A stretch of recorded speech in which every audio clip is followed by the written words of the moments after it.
And so I was like, well, I want to spend more time with my papaw. So he ended up getting me my first lessons. Got involved playing with him at a young age, and kind of never looked back, became hooked. So played a lot of junior golf in Western North Carolina, back in Granite Falls, North Carolina. Played high school golf there, made state championships a couple times as an individual, which was fun. And then got offered to go play at Lenore-Ryan University. Was there for 4 years, and it was fantastic. Enjoyed my experience.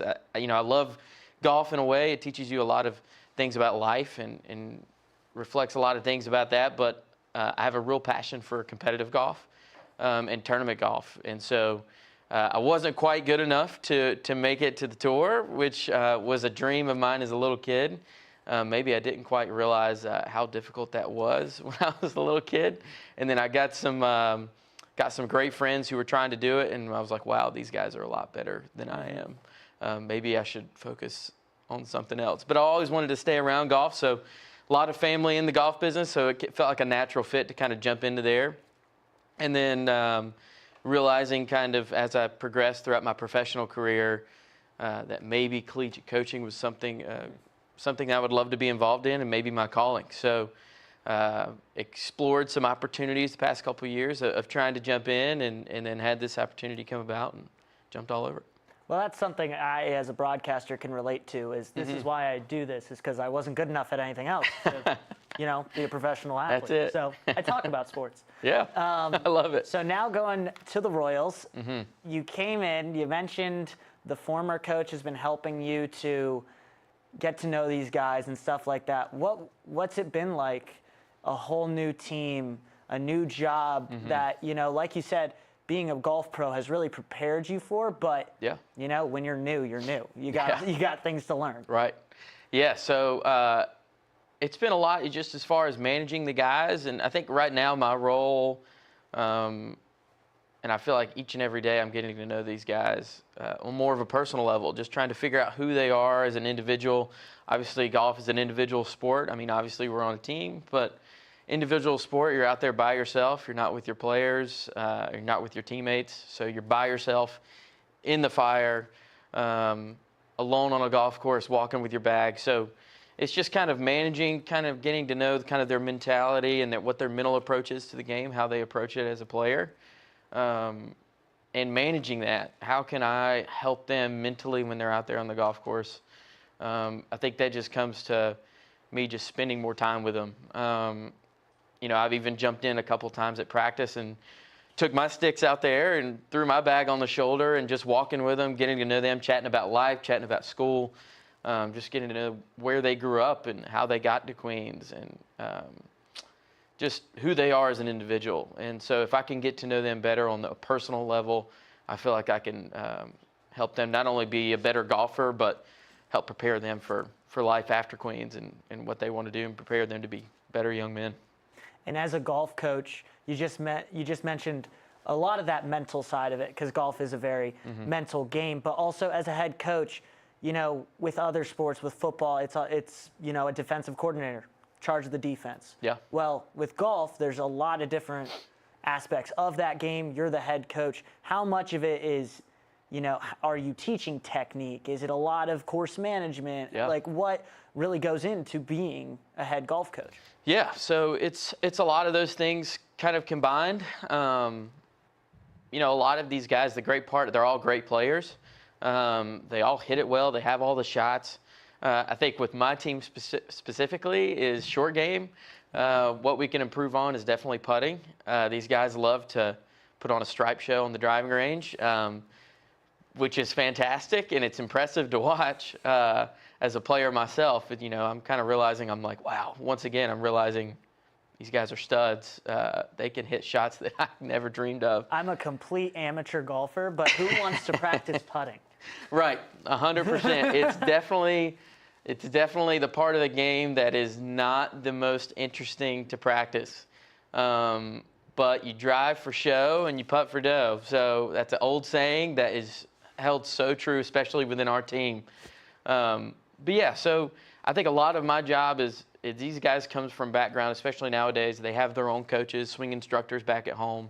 My job is to kind of get with them and kind of not maybe put some conflicting thoughts into my players' heads of like, I don't want to say anything that my player might be working on with their coach back home that could conflict of what they should be working on. So I've been working with them to kind of get to know their instructors. That way that I don't say anything that kind of confuses them or goes against what they're being taught somewhere else. So I would say some of it's technique. I give some little tidbits here and there because I have some knowledge, but a lot of it's just working with what they are currently working on and getting to know their own game the best I can. And then I would say a lot of it just goes back to getting to know them on a personal level of how I can help them improve mentally and what their mental approach is when I'm watching them play. So I have some ideas. We use a software called Decade Golf, which they keep their stats on, which goes back to some strokes gained compared to the PGA Tour statistics. So it really gives a true reflection of what they should be working on, even though sometimes they maybe don't think they should be working on certain things. It helps them give a true reflection of maybe where we can improve on each individual player.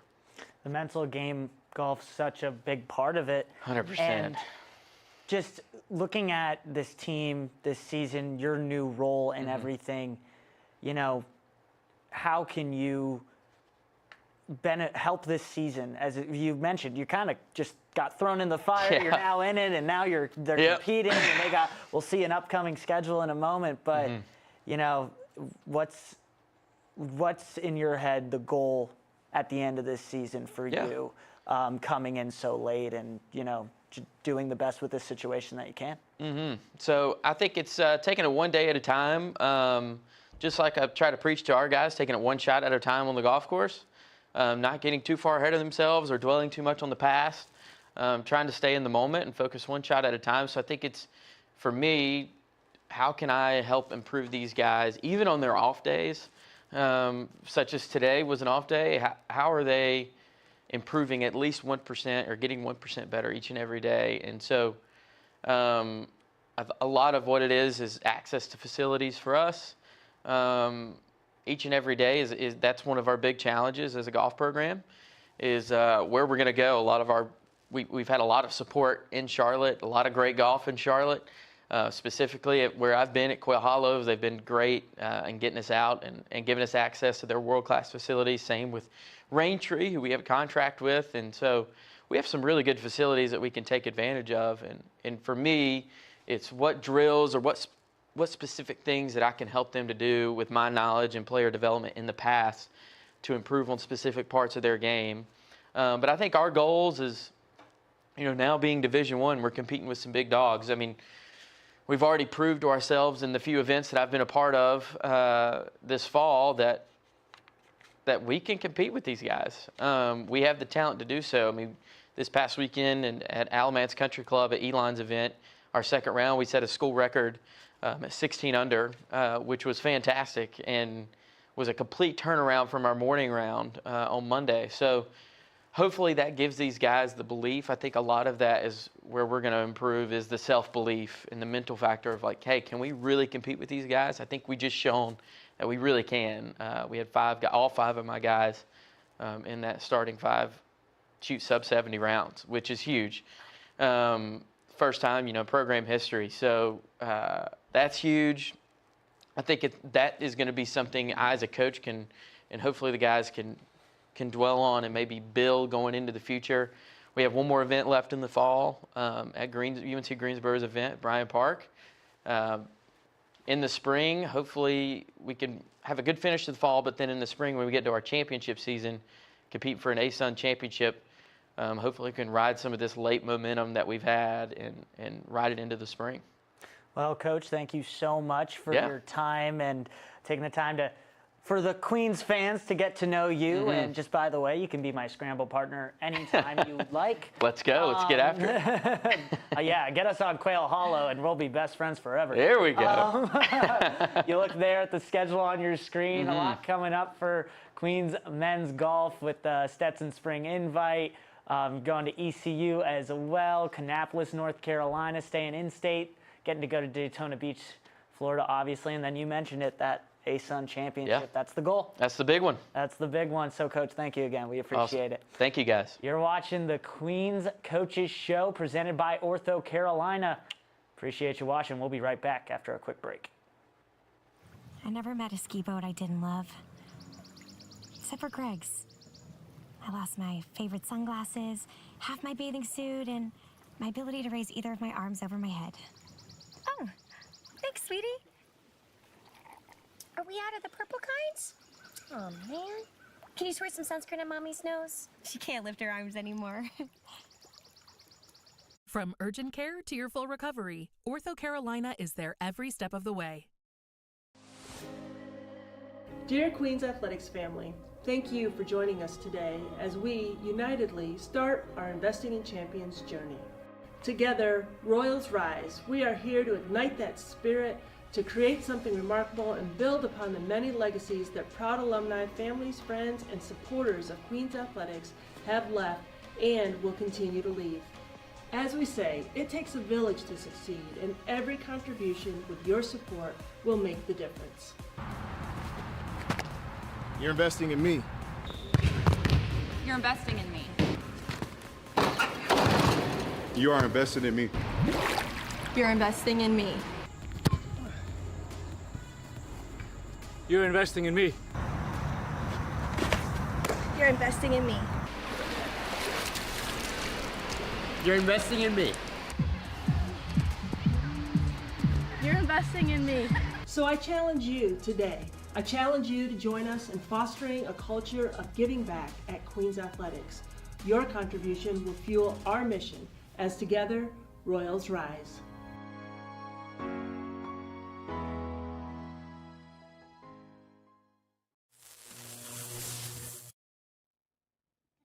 To our student athletes, thank you for representing the Navy and Gold with pride on and off the field.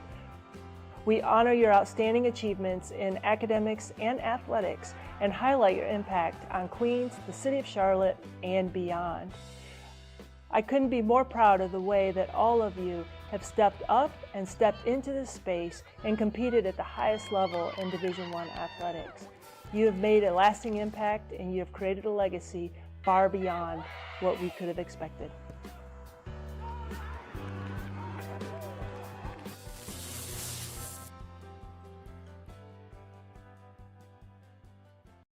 The Eats on East project showcases the Royals' pride that spreads throughout East Boulevard, walking distance from Queens University campus. Royals fans and visitors are encouraged to take a walk to the legendary East Boulevard to culminate the true Royals experience at a variety of restaurants.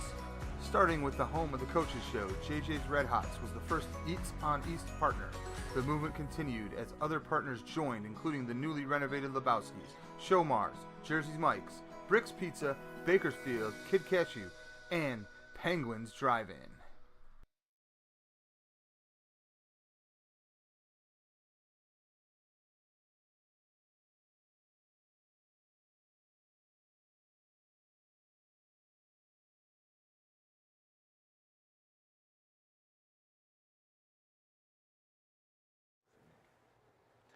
Welcome back to the Queens Coaches Show presented by OrthoCarolina here in the Queen City. And we got last but certainly not least, head coach of the men's soccer team, Coach Oliver Carrillas. Thank you so much for joining us, taking the time after practice. Yes, happy to be here.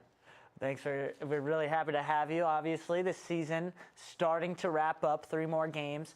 Coming up on the schedule, we'll start with this. You have North Florida, an ASUN matchup, then VMI in the middle of that, and then another ASUN matchup. So starting with North Florida, just what's your preview of that matchup? Obviously, it's very much a must-win in the ASUN conference right now. Yes, it is a must-win, right? So we have worked with our guys, obviously after tomorrow, just making sure that we are ready for Saturday, right? It's a must-win game, but we firmly believe we're ready. In the last 2 games, we have created a lot of chances. That's our style of play. We have scored 7 goals in the last 2 games, so we feel pretty good on our chances going forward. We just got to make sure that we continue to create chances, possess the ball, but most importantly, just make sure that we're set up for transition moments, which obviously that's going to lead you into a clean sheet. That's our goal for Saturday. Yes. And then after that, I mentioned it, you have that VMI match, which is out of conference. So for you, with this team, what's that like trying to get the focus level just always to be at that 100% when, you know, you're fighting to be in conference playoffs right now, and then randomly you have a game out of conference? Even though the Virginia Tech match you had last night, 3-2, very close, and Michelle Feldman continuing doing what he is. So I guess the out-of-conference play is definitely helping along the way. Sure. We are taking one game at a time, right? So we're going to, right now, our energy is going to be focused on North Florida, right? So after that, yes, we do have a week game, which is BMI. We're just going to focus after Saturday, right? So our energy and our focus is winning our game on Saturday and getting us in a position to be as high in conference as we can be. Makes a ton of sense coming down to the wire here in the ASUN season. And talking about the last couple games, you mentioned those 7 goals. The team seems to be finding kind of a rhythm, and you can't not mention Michelle Feldman when talking about that rhythm, because all of a sudden, 4 points, 4 assists, 4 goals, 4 assists, 12 points, leads the team, is just an offensive juggernaut. What do you have to say about, you know, his performance as of late? No, absolutely. We have enjoyed watching him just know how he plays, right? So watching him grow into that person and get that forward for us has been fun. But most importantly, I think that not only him, but the whole team has helped in order for him to be successful. In order for us to create chances, we got to make sure that we possess the ball. We play in a 3-5-2, so our wingbacks are very important to provide good service, and also our midfielders, right? So I think not only Michel, but Zero have been very good on just making sure that they hold play, but also creating chances, creating that run, but also our midfielders and our really our wingbacks getting a good pass in the final third that they can have a good situation for them to score goals. And your back line has also been pretty solid as this year goes on. Samuel Idinge has helped out on the offensive side of things, on the defensive end of things, just all over. We've noticed also he pops up a lot on his side, gets in on that offensive action a little bit. You know, what's it been like having him as a leader on this team in this season? Sure. No, it's been great to have him. He's been 3 years with us, right? And ever since he started with us as a freshman, I think that he might miss 1 game, but that's about it. So that tells you the consistency and, you know, the style of play that he is. He's a guy that he's going to not only bring energy, but leadership in our back line, right? So with him, in our system, we rely on our 3 backs to create play as well. But also we use him for throw-ins, and also he's very dangerous in set pieces, right? So if he's not doing a throw-in, he's getting in the mix for a corner or a free kick. So I would say all our 3 center backs are an asset for us moving forward within set pieces and throw-ins. If you haven't watched the men's soccer team play, first off, go do that, because why are you watching this? And then also, Samuel Idinge can basically chuck a throw in halfway down the field. So it's basically like a cross, which is a little bit of a cheat code. Yeah, so again, it's not that we have set up and recruit, all right, let's go and find somebody that can throw the ball. It had happened to we have 2 guys that can do that, Anthony Brown and him. And you know what we talk within our coaches is if we have it, why we go ahead and use them, why right? not So use it? out of those throw-ins, we have scored 4 goals out of those. Wow. So obviously, it's not only the header, as we scored with Oscar in the first goal against Jacksonville, but out of the rebound, right? So we have scored a total of 4 goals in the whole season. So we firmly believe that it's a good asset to have. It's definitely working out in your favor so far this year, but still, like we said, still 3 games to play on the season, so still a lot of work to be done for your squad. And then now going behind Samuel Idinge into, you know, the goalkeepers. You've ran 3 different goalkeepers have been in between the pipes for you guys this season, between Evan Morris and Izquierdo Cuervo and Alex as well. What's it like for you?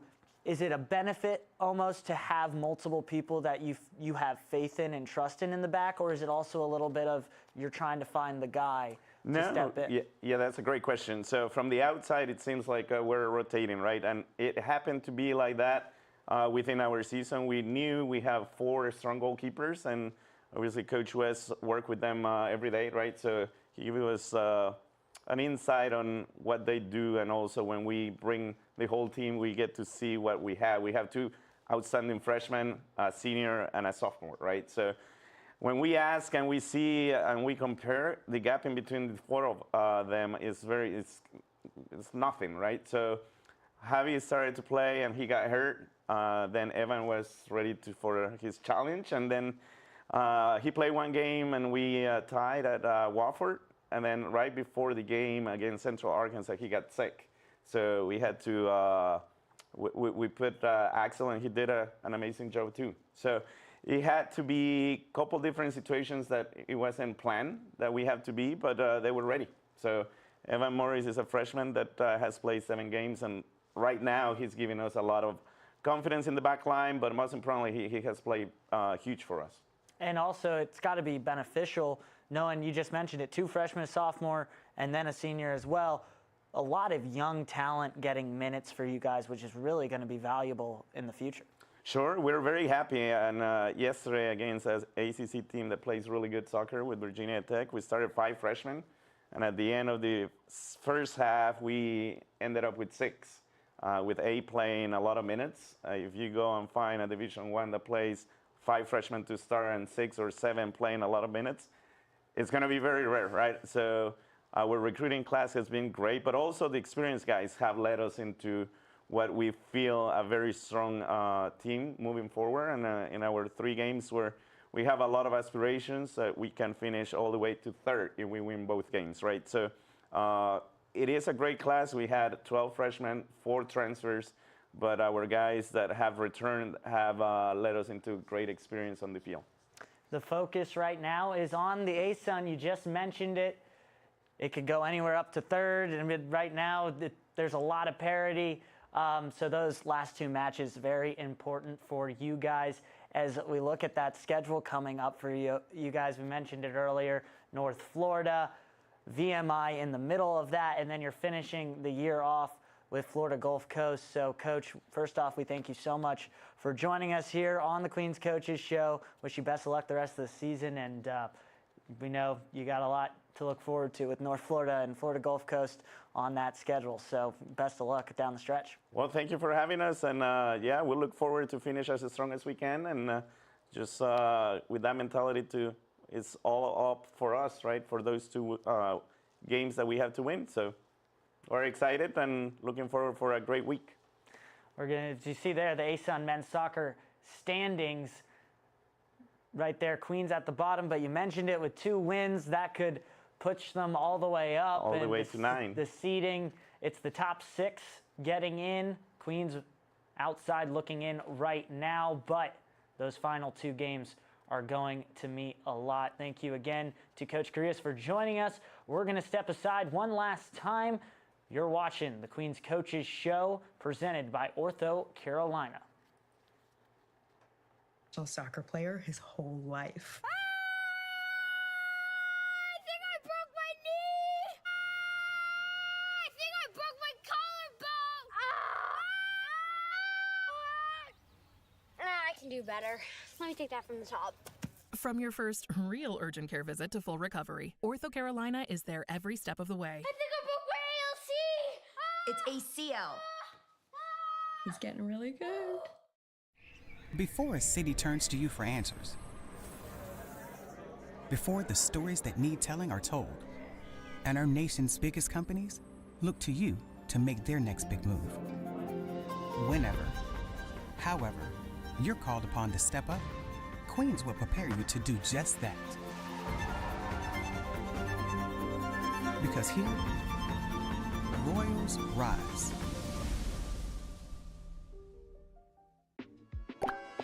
Stay tuned and stay connected. Let's hit up the green flag, for sure. Don't miss a single moment under the sun. Visit us on all social media platforms and asunsports.org now. Here, strength comes from within. Practice makes perfect. and curiosity knows no bounds.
Since 2018. Still at Dixon Field, following a 2-0 shutout victory over Winthrop, Queens men's soccer made history as 3 Royals landed ASUN honors. Mario Goich, Sam Ndingue, and Javier Cuervo earned league honors in their respective positions. The sweep marks the first time as a Division I program that the Royals took all 3 weekly honors. As the leaders, we were just chosen to represent the team, but I think I even said it to all of them. All 32 of us did our job. You can hear at times in the game, you can hear the bench getting involved. That's something that we lacked last year, and that's something we need. Taking you all inside Curry Arena. This past month, Queens women's volleyball setter Kendall Bush earned her 1,000th career assist. She cracks the top 10 in career assists at Queens. And now moving to the pool deck, during the season's opening weekend, the newly joined ASUN member caught the league's attention after senior Mache Dusha claimed an individual ASUN record time in the 100 free. And on the relay side, the senior helped Queens set conference records in both the 200 and 400-yard freestyle races. And y'all, that's only a few of the accomplishments the Royals have made so far in year 2 of the D1 era. For the latest, follow @Queens Athletics. Thanks, y'all.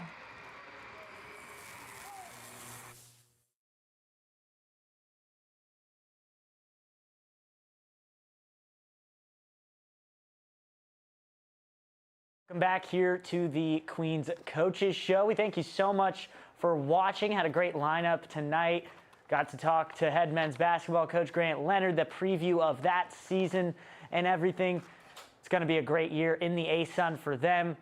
Last year, getting to come out and doing as well as they did, which, like we said, that preseason poll in the ASUN had them in last. This year, not too much better in 10th, but got 18 wins last year. It was the 9th straight season that the Royals have had 15 or more wins. So big things happening for the Queens Royals. Gonna go into some Queens women's soccer before we wrap up. They have a lot of hope right now in the ASUN tournament, but hoping for more in the postseason. Never fall back. We will stay right where we at. We never fall back. Yeah. We never fall back. And you can find me where I'm at. We never fall back. We never fall back. And you can find me where I'm at. We never fall.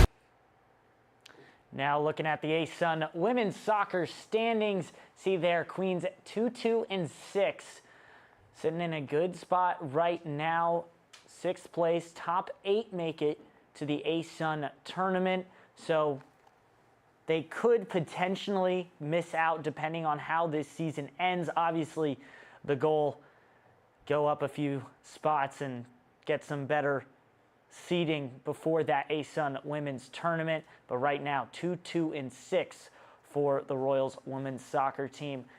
We just want to say thank you so much for joining us here tonight for the Queens Coaches Show. Thank you for joining us. Nick Kloss here, all of our great coaches, our producer Jim Piscatelli. Thanks for joining us, and have a great rest of your night.